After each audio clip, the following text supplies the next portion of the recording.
Me dio la curiosidad cuando yo escuché la música. Te das de cuenta como cuando a ti te gusta algo, ¿no? Como una guitarra, cómo suena. Dices, ay, me gustaría tocarla yo.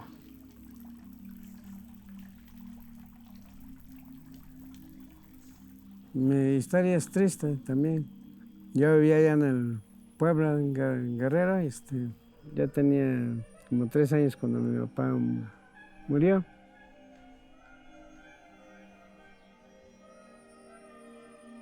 Mi mamá no nos pudo sostener, éramos 4 hermanos y una hermana.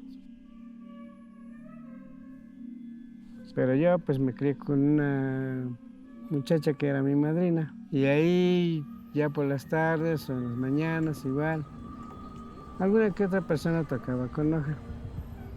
Y ya me di cuenta que pues que hacía música. Y pues, me dio la curiosidad y empecé a intentar.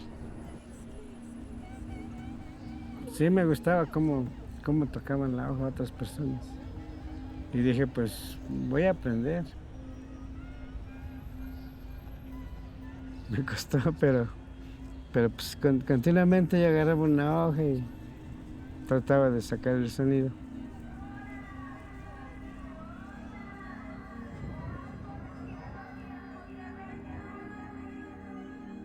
Pues así empecé. Y poco a poco, pues sí, llegó el tiempo que ya le empecé a sacar el sonido.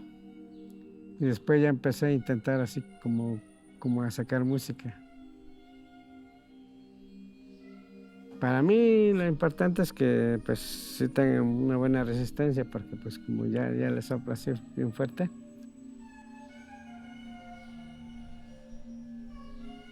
Comienza así con mucho gusto, con mucho entusiasmo y termino ya bien rendido, cansado.